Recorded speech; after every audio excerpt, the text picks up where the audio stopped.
você pode estar atrapalhando os seus relacionamentos. Ui, dói ouvir isso, né? Mas é verdade. Eu sou Renata Janones, do Mulheres Exponenciais.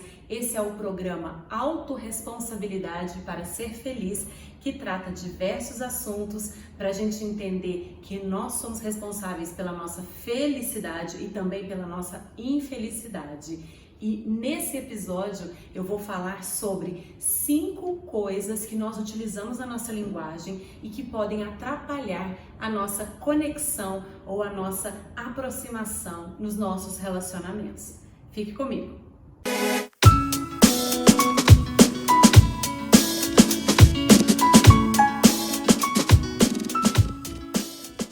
Se os seus relacionamentos não estão lá do jeito que você esperava, seja o seu casamento, namoro, seu relacionamento com seus filhos, com seus pais ou no ambiente de trabalho, como é que anda, hein? Se não está lá essas coisas, você não está satisfeita, pode ser que você esteja atrapalhando ou dificultando essas relações. Não precisa ficar brava comigo, porque todos nós fazemos isso. Essa linguagem que nós utilizamos e que muitas vezes tem elementos que podem nos afastar, nos desconectar das pessoas, é usada há muitos séculos. Tem origens históricas, filosóficas, políticas e que nós podemos até em outro momento entrar nesses méritos, mas não é esse aqui o momento. O que eu quero é ajudar você te falando quais são esses elementos, de que maneira você pode identificá-los, estar atenta a eles, para que você comece a não mais usar, tá? É um exercício, não é da noite para o dia que a gente faz isso, mas é um exercício. E baseiam-se na natureza do ser humano. No século XX, alguns psicólogos americanos, e eu vou citar o Carl Rogers, que foi quem primeiro descreveu a empatia. Esse termo empatia surgiu a partir daí, e Rogers acreditava que a natureza humana é compassiva. O que é isso? Todos nós temos a capacidade de nos doar de coração, de nos entregar a outro ser humano. Então, ele dizia que nós temos uma natureza generosa, colaborativa, construtiva e autorregulada. O que é isso? Nós, seres humanos, somos capazes de autorregular. Então, eu sou capaz de me melhorar. E aí que entra a autorresponsabilidade, que é um dos pilares do método Caminhar, que eu e Dani criamos, né, para Mulheres Exponenciais. Então, autorresponsabilidade. Mas outros autores, outros psicólogos, eles discordaram do Carl Rogers, dizendo que, ok, o ser humano tem uma natureza compassiva, tem uma natureza construtiva, mas tem também uma natureza destrutiva. E aí, hoje, a psicologia contemporânea acredita que é o equilíbrio entre esses dois lados que faz com que a gente melhore ou não, com que a gente tenha um comportamento mais evoluído ou menos evoluído, né? E aí tem aquela lenda do lobo, né? Que um ancião de uma tribo falava com o neto, e o neto veio contar para ele que estava muito chateado, que ele estava com raiva que tinha acontecido com um amigo e que ele estava com muita raiva. E o avô, ancião, contou para ele, falou: olha, eu também eu passo por isso também. Às vezes tem uma raiva dentro de mim, eu sinto ódio, eu tenho vontade de fazer umas coisas, de agredir as pessoas. Às vezes isso passa pela minha cabeça também. É um lobo, parece que tem um lobo agressivo e mau dentro de mim e que fica falando aqui no meu ouvido que é para eu fazer isso, né? Para eu agredir, para eu dar o troco. Mas tem também um outro lobo, que é um lobo bom e que fala para mim: tenha paciência, seja generoso, seja compreensivo. E aí o neto pergunta para o avô: vô, mas qual dos lobos que vence? Qual desses lobos vence? E aí o avô fala: aquele que eu alimento. O lobo que sobrevive é o lobo que eu alimento. Talvez você já tenha ouvido essa história, essa lenda, e eu acho isso muito interessante. E para o nosso comportamento, para a natureza humana, é sempre válido lembrar dessa lenda, né? Porque todos nós temos um lado bom e um lado ruim, né? Um lado perverso ou invejoso, então, vários sentimentos que fazem parte da natureza humana. E aí, qual vai sobreviver? Qual que vai se manifestar no meu comportamento do dia a dia? É aquele que eu alimento, é aquele que eu alimentar. Então, qual é a sua escolha? O que você quer continuar alimentando? Então, vamos começar com os 5 elementos da nossa linguagem que podem nos afastar, nos desconectar das pessoas. Mas, Renata, explica para mim que negócio é esse que você fica falando aí? Conexão, conexão. Conexão é tudo que a gente quer, é tudo que a gente espera. É conexão genuína, verdadeira, olhar nos olhos das pessoas que nós amamos, ser de verdade, poder falar o que a gente pensa, o que a gente quer, o que a gente sente, ouvir, receber com amor, com empatia. Então, conectar-se significa conviver intimamente, significa viver de verdade. Então, vamos lá, vamos começar? 5 elementos. O primeiro deles são os julgamentos de moral ou julgamentos moralizadores, que preste atenção, é diferente de um julgamento de valor, tá? Eu vou explicar o que é isso. Nós julgamos, nós temos senso crítico e é natural que a gente, diante das situações, dos comportamentos, das cenas que nós vivemos, das experiências, a gente faça julgamentos, a gente recebe, a gente vê a situação e a gente tem um julgamento a respeito, porque nós temos senso crítico, nós pensamos e virão julgamentos. Mas aqueles julgamentos de moral, e eu poderia resumir esses julgamentos de moral como certo e errado, bom e mal. Então observa o quanto é frequente você julgar alguém como errado simplesmente porque essa pessoa fez ou falou algo diferente do que você faria ou falaria, né? É muito fácil e comum a gente julgar o outro sendo errado ou também sendo mal. Se o que eu faço é o certo, se o que eu faço é o bom, é muito fácil julgar o outro como errado ou como mal, simplesmente porque ele fez algo diferente do que eu faria, né? E lembrar que a minha verdade, ela existe a partir da minha experiência de vida. Então, começa por aqui. E quando eu digo que o julgamento desconecta, é porque é o seguinte, você tem a sua maneira de olhar o mundo baseada na sua experiência e eu tenho a minha. Então, eu me comporto de determinada maneira, eu tomei alguma atitude de determinada maneira e é o que eu posso fazer de melhor, é o que eu acho que é o correto. Um exemplo muito simples é na educação de filhos. Então, eu coloco meu filho de castigo ou eu dou...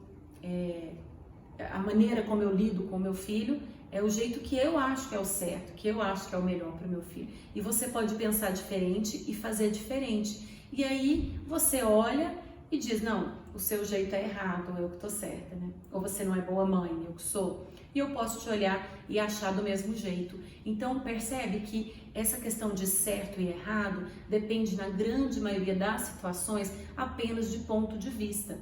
Tem uma imagem que circulou pela internet, pelo WhatsApp, recentemente, há uns meses atrás, e eu até compartilhei com os meus alunos, cheguei a falar sobre isso em uma das palestras que eu dei sobre comunicação não violenta, que inclusive já está aí disponível no nosso canal, então você pode acessar, e eu mostrei essa imagem e falei sobre isso. Então, era uma imagem de um prato com alguns alimentos e perguntava, o que é que você vê? E a maioria das pessoas simplesmente olhava e falava batatas fritas e um ovo frito. Só que na verdade o que tinha era maçã picadinha bem no formato, lembrando mesmo batata frita, e tinha um iogurte com um pêssego, sabe aquele pêssego em calda? Então a metade de um pêssego em calda virado assim, parecia a gema do ovo realmente, por cima de um pouco de iogurte branquinho. Então, fotografado aquilo por cima, assim, em um prato, a gente batia o olho e era muito fácil enxergar batatas fritas e um ovo frito. E eu achei excelente esse exemplo para falar sobre isso. O seu cérebro, ele identifica aquilo que é familiar.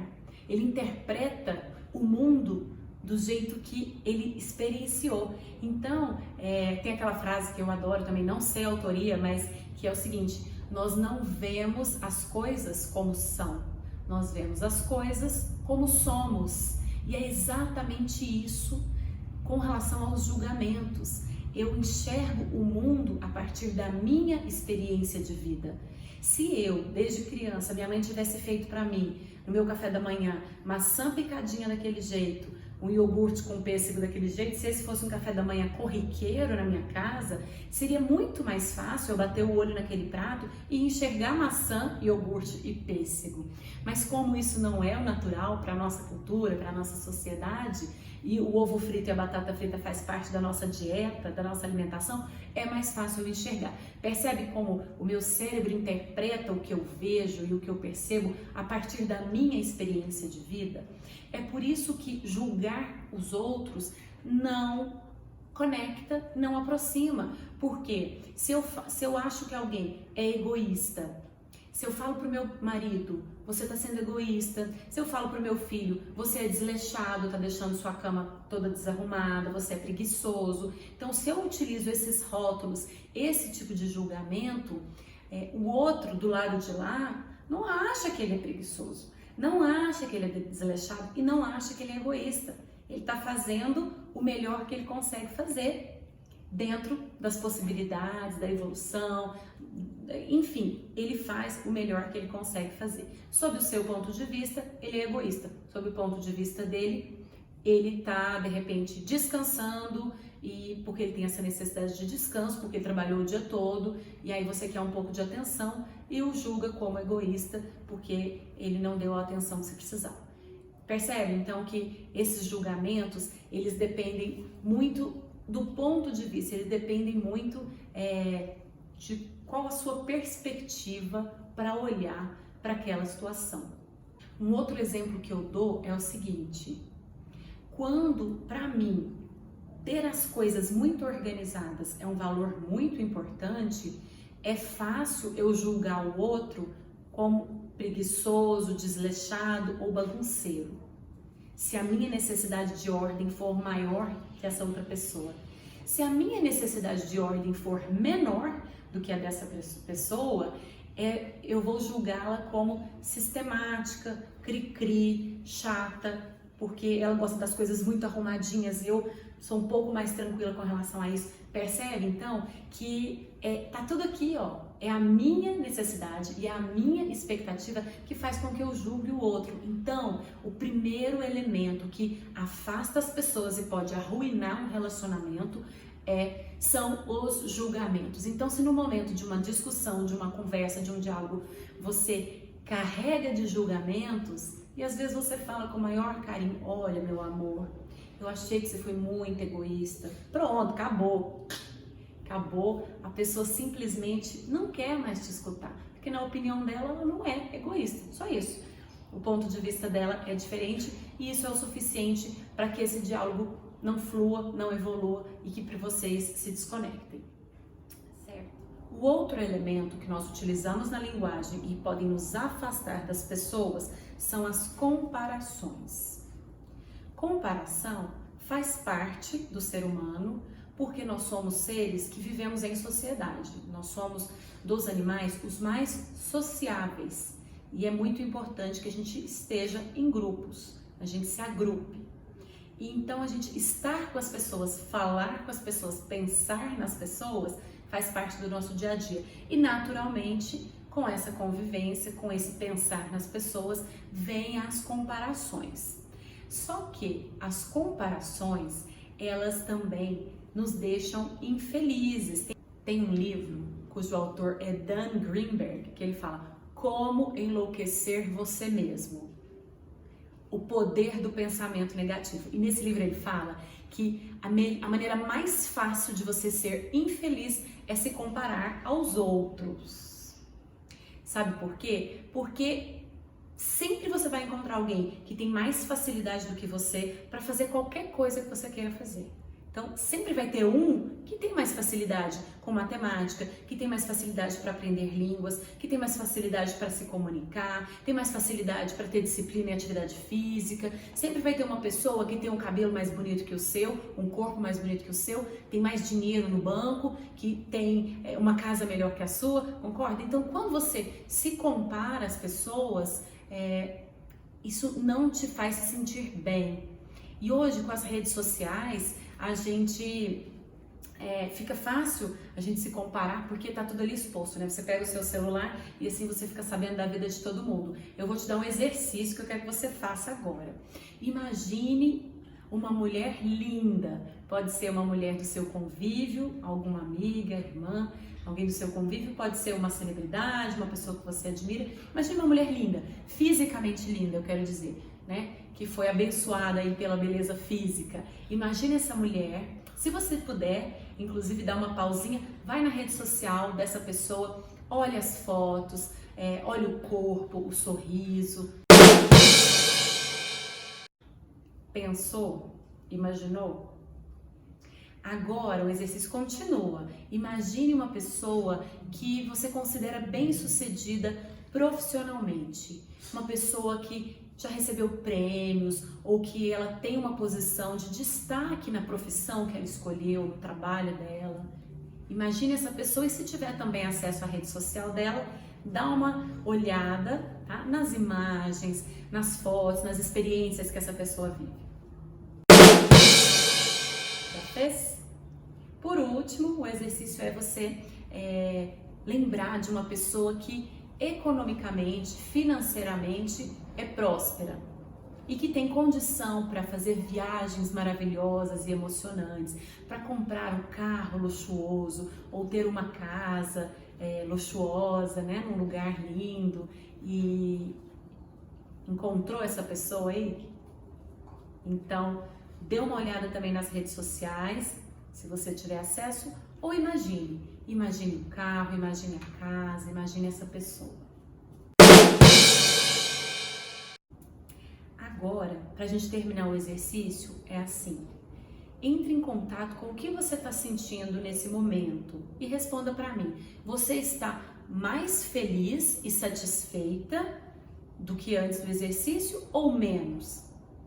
E eu vou te falar que eu sei a resposta, porque a grande maioria das pessoas terminam esse exercício se sentindo menos felizes, se sentindo incapazes ou fracassados, quando você se compara com as pessoas que estão ali no topo da lista, né, na sua opinião, de beleza, de riqueza financeira, de prosperidade, de sucesso profissional. Então, quando a gente se compara, é muito fácil a gente se sentir infeliz. Mas tem uma coisa, né? Rede social é uma vida totalmente editada, né? A gente escolhe a melhor foto, o melhor sorriso, o melhor ângulo, e a maioria das pessoas compartilha nas redes suas alegrias, suas conquistas. A grande maioria não compartilha suas dores, suas frustrações, suas perdas, né?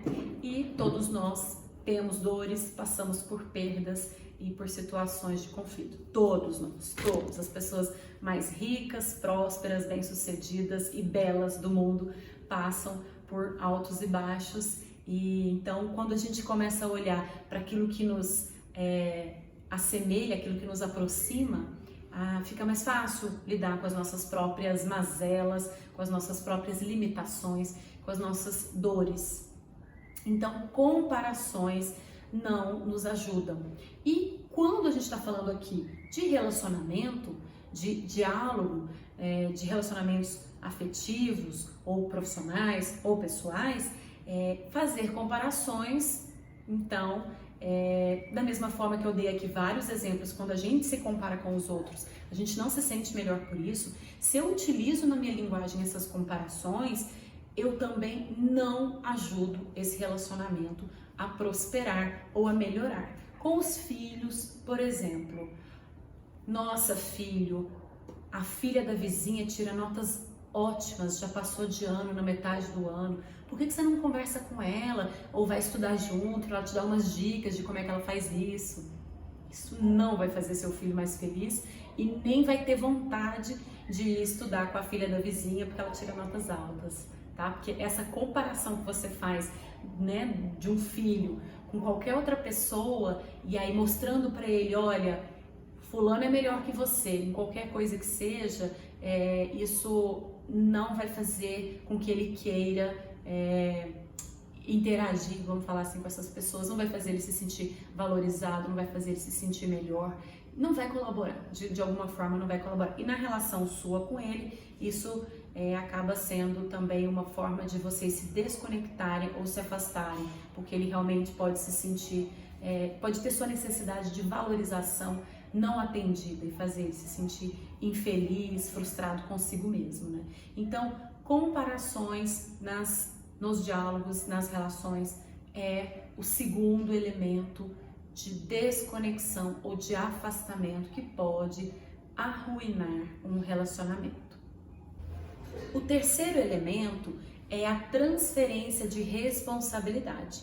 E nós estamos aqui falando sobre autorresponsabilidade, nós usamos a autorresponsabilidade em todo o método Caminhar, porque é isso, nós precisamos de uma vez por todas entender que a minha vida é minha responsabilidade, que as minhas frustrações são minha responsabilidade, que o meu sucesso ou meu insucesso é responsabilidade minha e de ninguém mais. Então, há várias maneiras de eu terceirizar a responsabilidade, de eu transferir essa responsabilidade ou negar a minha responsabilidade sobre a minha vida. Então, quando eu falo, eu faço almoço todos os dias porque eu tenho que fazer, isso é uma maneira de transferir a responsabilidade. Então, quando eu uso eu tenho que, é alguma coisa externa a mim que me obriga a fazer almoço todos os dias. No livro do Rosenberg, ele cita eu estou falando do livro do Marshall Rosenberg, Comunicação Não Violenta, e ele cita um exemplo de uma mulher que reclamou que ela detestava fazer almoço, fazer comida, mas que ela tinha que fazer comida todos os dias, porque é isso que uma mulher, dona de casa, mãe de família precisa fazer, eu tenho que fazer comida todos os dias. E aí ele falou para ela assim, por que você não troca o eu tenho que por eu escolho fazer? E aí quando a gente troca eu tenho que por eu escolho fazer, eu vou perceber o que é que eu ganho ou quais necessidades minhas eu atendo quando eu escolho fazer alguma coisa, tá? E aí eu tô assumindo a responsabilidade por aquilo que eu estou fazendo. Ah, mas se é uma coisa que realmente eu detesto fazer, aí que tá, tomar consciência daquilo que você detesta fazer e assumir a responsabilidade, dizer, olha, almoço todos os dias eu não quero fazer porque é algo que eu não gosto, não me dá prazer, então vamos descobrir uma outra maneira da gente ter o almoço todo dia na mesa, sem que eu precise cozinhar todos os dias, porque isso é algo que eu realmente não gosto de fazer. Isso é assumir responsabilidade. Pode ter consequências? Pode ter a família inteira se revoltando contra isso, né? Mas, no exemplo que ele dá no livro, quando ela finalmente tomou consciência disso, e ao invés de ficar reclamando e botando a culpa em alguém, né, numa situação, mas eu sou dona de casa, eu sou mãe e eu tenho que cozinhar todos os dias. Então ela está terceirizando, ao invés de assumir a responsabilidade, ela está transferindo para uma situação o fato dela ser mãe e dona de casa. E quando ela finalmente assumiu a responsabilidade pelo que ela quer, pelo que ela precisa e disse, realmente isso eu não gosto, eu não vou mais fazer, um dos filhos acabou se manifestando e ele foi feliz positivamente, porque ele falou, nossa, quem sabe finalmente ela vai parar de reclamar na hora de cozinhar, na hora de fazer o almoço, né? Então ela estava tão insatisfeita e achava tão ruim aquilo, e ela reclamava o tempo todo, e acabava que reverberava em todo mundo, aquela mulher mal-humorada fazendo comida todos os dias, né? Até na comida que é feita, né? Que a gente acredita que toda essa energia do amor, da dedicação faz uma comidinha mais gostosa, e quando você faz alguma coisa com má vontade, com mau humor, sem querer fazer, o resultado final acaba sendo diferente. Com certeza, né? Então, essa é uma maneira de transferir responsabilidade, é dizer, eu tenho que fazer. Outros exemplos, eu pus meu filho de castigo porque ele me desobedeceu. Então a culpa é dele, entendeu? Quando eu transfiro a culpa, olha, eu só pus ele de castigo porque ele não arrumou o quarto na hora que eu pedi para ele arrumar o quarto, tá? Outra maneira, olha, eu sou seu chefe, eu tenho que te mandar embora porque são ordens superiores. Então, toda vez que eu preciso de uma justificativa, eu faço porque eu tenho que, ou porque alguém me mandou, ou porque... quando eu tenho uma justificativa para os meus atos, geralmente eu estou transferindo a responsabilidade do que eu estou fazendo para algo externo a mim e não interno. Então, quando eu assumo que eu estou fazendo algo porque eu escolho fazer algo, olha só, é pesado. É pesado porque aí eu tenho que pensar muito bem o que é que eu estou escolhendo, porque eu estou fazendo, porque eu escolho fazer. E aí eu assumo as consequências da minha escolha. Tá? Isso que é autorresponsabilidade. É saber que eu sou responsável pela minha vida e pelas minhas escolhas. E aí o que eu escolho hoje, o que eu planto hoje, eu colho amanhã. E eu sou responsável por isso, né? Não tem muito segredo não, é isso mesmo. Existem algumas maneiras mais veladas de transferir essa responsabilidade. Eu faço parte de um grupo online que se encontra semanalmente para a prática de comunicação não violenta.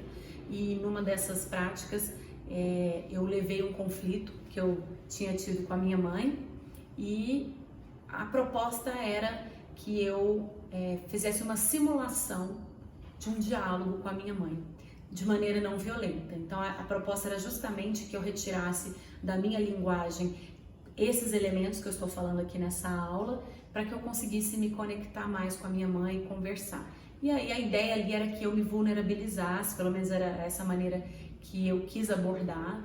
E aí eu comecei dizendo, mãe, eu tenho tentado me conectar mais com a senhora, eu quero muito, mas eu tenho dificuldade de entender o seu modo de pensar sobre o mundo e de agir.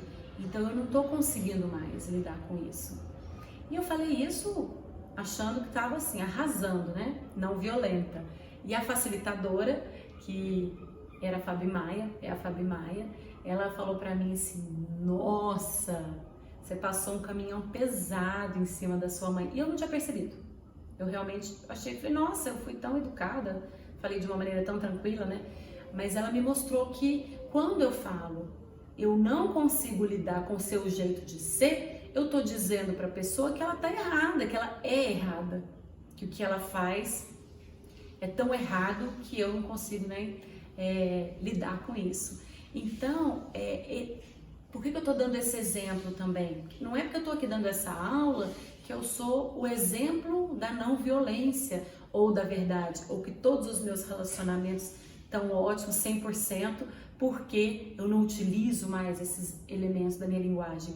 São elementos, são coisas, formatos de linguagem que a gente utiliza há séculos, gerações e gerações. E não é de uma hora para outra que eu consigo eliminar isso da minha linguagem. O primeiro passo aqui, a proposta, é tomar consciência disso e sim, é possível a cada dia a gente ir retirando uma coisa, retirando outra coisa. Opa, fiz comparação, não vai levar a lugar nenhum.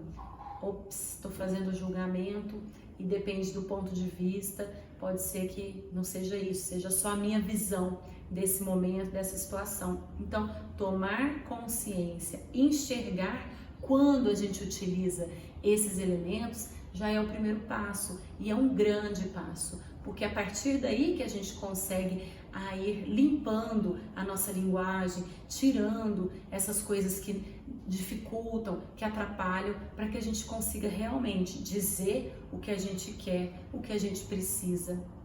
mas de maneira que a gente nos aproxime e não que a gente utilize coisas que instantaneamente vão nos afastar ou nos desconectar das pessoas, né? O quarto elemento que pode atrapalhar os nossos relacionamentos são as punições. Na educação dos filhos, é muito comum que os pais imponham punições aos filhos. Eu falei que é muito comum, é normal. E não é porque é normal que é bom para nós, né? Nem tudo que é muito normal é bom para nós. Então, dizer para o filho, por exemplo, se você não fizer isso, se você não fizer a tarefa da escola agora, você vai ficar uma semana sem videogame, né? Ou qualquer tipo de punição ou recompensa também. Então você disse, olha, se você tirar notas boas esse semestre, eu vou te dar a bolsa que você quer. Você fala para sua filha, né? Então, punições e recompensas. Por que que isso não melhora os nossos relacionamentos ou não nos conecta às pessoas?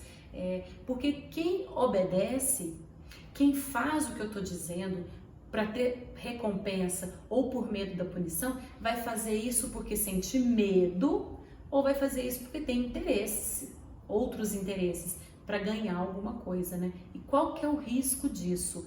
É a pessoa que é criada e educada com esse modelo, com esse formato de comunicação e de linguagem, pode crescer um adulto que é um cordeirinho, que abaixa a cabeça para todo mundo e faz o que todo mundo está mandando, ou porque tem medo de ser punido, tem medo de ser rejeitado, ou porque tem medo de ser despedido do emprego. Então, ou obedece por medo, ou faz alguma coisa pensando nos ganhos secundários, faz por interesse, tá sempre planejando, não, se eu fizer isso, eu vou ganhar admiração, ou eu vou ganhar algum benefício adicional ali.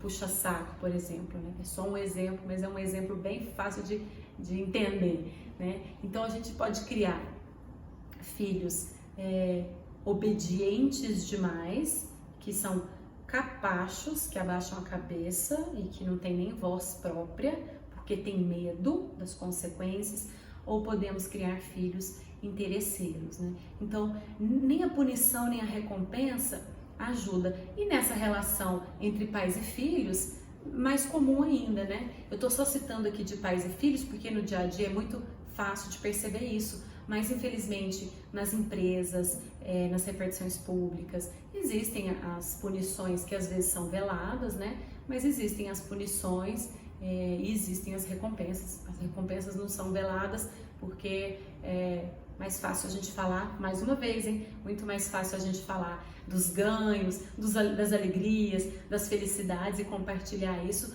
do que a gente falar das perdas e dos danos, né? Então, punições não nos conecta. E aí, o que você quer, né? Quer que a pessoa colabore por um desejo genuíno de colaborar, ou por acreditar que aquilo faz sentido, ou por medo, ou por interesses secundários. Então, nas nossas relações, utilizar punições e recompensas não nos aproxima. Pode atrapalhar, pode arruinar o relacionamento. E a quinta coisa na nossa linguagem que atrapalha os relacionamentos são as exigências. E olha só, exigências, sabe por quê? Porque quando eu faço uma exigência, a pessoa que está do lado de lá ouvindo, você tem que, você deve fazer isso, ou você não deveria ter feito isso. Então, toda vez que eu uso tem que, deve, deveria, não deve, tudo isso é uma exigência. E quem ouve exigência sente-se inconscientemente sua autonomia ameaçada. O que é isso? Autonomia é poder escolher. Todos nós seres humanos temos essa necessidade. Esse é um valor, geralmente, como que a gente fala? Inegociável. Esse é um valor inegociável. Autonomia. Eu quero poder escolher os meus sonhos, minhas metas de vida, e eu quero escolher também como que eu vou atingir essas metas. Então isso é autonomia. Isso está tão arraigado e tão enraizado no ser humano que tem uma história que eu conto, já tem no vídeo que eu falo de comunicação não violenta, eu contei essa história também. Quando a minha filha tinha 3 anos, quando a minha filhinha tinha acabado de completar 3 anos, ela estava brincando com o garfo, estava na hora do almoço, ela estava em pé na cadeira e brincando com o garfo. E eu falei, filha, guarda esse garfo, tira esse garfo da mão. E ela escondeu o garfo e balançou a cabeça. Como eu já vinha praticando comunicação não violenta, já vinha tomando consciência dessas coisas, eu olhei e pensei comigo, né? Por que ela não quis colaborar, né? E eu me toquei que o que eu tinha feito era uma exigência. Então, olha só, uma menina de 3 anos de idade, de maneira inconsciente, de maneira intuitiva, simplesmente não quis colaborar quando eu falei dessa maneira com ela. Como eu percebi imediatamente o que eu tinha feito, que era uma exigência, e eu sabia que isso não me conectava com ela, eu fiz diferente e fiz um pedido, baseado no meu aprendizado em comunicação não violenta. Eu falei, filha, quando você fica brincando com esse garfo, eu tenho medo que você vá se machucar e eu quero muito cuidar de você, cuidar da sua segurança, coloca o garfo na mesa. Quando eu falei desse jeito com ela, ela imediatamente colocou o garfo na mesa, porque eu não utilizei na minha linguagem a exigência. Então, de maneira inconsciente, ela não houve nada ali que bloqueasse, tá? E ela atendeu o meu pedido. Sempre falo, não é garantia. Quando a gente aprende a fazer pedidos que não são exigências, não é garantia que o outro vá fazer o que você quer, tá? Não é isso. Mas pelo menos você permite que a pessoa te ouça e não simplesmente se afaste. Porque quando você faz uma exigência, a pessoa que ouve, em geral, ela tem 2 comportamentos. Você incita 2 reações das pessoas, dependendo do tipo de pessoa. Então, quando você faz uma exigência, ou a pessoa fica na defensiva, ou ela contra-ataca. E uma boa dica, eu comecei a perceber, de uns tempos para cá, que todos os meus pedidos soam como exigência. E eu vou explicar por quê. Eu hoje, quando eu estou gravando esse vídeo, eu sou chefe do Serviço de Dermatologia da Universidade Federal de Uberlândia, que é onde eu moro, supervisora do Programa de Residência Médica em Dermatologia na mesma universidade, onde eu sou professora, eu sou mãe de 2 crianças, uma de 9 e uma de 3 anos, eu sou dona de casa e, portanto, sou patroa, eu tenho uma funcionária doméstica e então eu percebo que na grande maioria dos meus ambientes e nas minhas relações eu tenho uma posição hierárquica superior à maioria das pessoas com quem eu convivo. E aí qualquer pedido que venha de uma posição hierárquica superior é ouvido como exigência. Então, eu já nesse exercício de CNV, eu me perguntando, né, poxa, mas todo pedido que eu faço soa como exigência, eu queria que as pessoas realmente não me olhassem dessa maneira. E aí eu aprendi com a Fabi Maia também, que é foi quem me apresentou a comunicação não violenta, hoje é minha amiga, com quem eu aprendo muito, e a Fabi que me deu essa dica, e aí me disse o seguinte: toda vez que você for fazer um pedido, você se pergunta, se vier uma resposta não, tá tudo bem pra mim? Então hoje eu me pergunto, eu dou essa dica pra você também. Quando você for fazer um pedido a alguém, você se perguntar, se a resposta for sim ou não, tá tudo bem pra mim? Porque se o não, você não aceitar o não de jeito nenhum, então o que você tá fazendo não é um pedido, porque você não dá o direito de escolha, né? Então isso é violento, sim, você é opressor, você não dá direito de escolha. E com relação, quando eu vou fazer o pedido, eu acabo me expressando, quando é realmente um pedido, né? Eu falo, olha, eu vou te fazer um pedido, mas tanto a resposta sim quanto a resposta não são bem-vindos. E aconteceu recentemente com uma amiga, eu ia viajar nas férias com as crianças e eu não tinha com quem deixar a gatinha, não tinha quem cuidasse da gatinha. E aí eu pedi para ela se ela poderia cuidar da gatinha, a gente é vizinha, mora pertinho, se ela podia cuidar da gatinha por uma semana. E falei isso, eu falei, olha, mas é um pedido, então tanto sim como não são bem-vindos. E ela disse não. Ela disse não, explicou os motivos dela. Ela tem filhos pequenos e os filhos vivem pedindo para ter um animalzinho. E ela falou que aquela situação de ter que uma semana cuidar da gatinha ia aflorar aquilo para os filhos dela. E ela falou que naquele momento ela não tinha a menor condição de ter um animalzinho em casa. Ela não queria, então ela preferia não cuidar da minha gatinha. Se explicou, né? E no primeiro momento eu recebi, mas realmente eu não fiquei chateada, eu não fiquei magoada, porque aquilo realmente era um pedido e porque ela tinha todo o direito de dizer não naquela situação. Enfim, resolvi de outra maneira, né, como cuidar da gatinha, respeitando o direito de escolha da minha amiga, e ficou tudo bem. Então, a dica é essa: preste atenção se o seu pedido soa como exigência ou se ele é uma exigência. Pergunte-se se você aceita tanto sim como não nesse pedido que você está fazendo.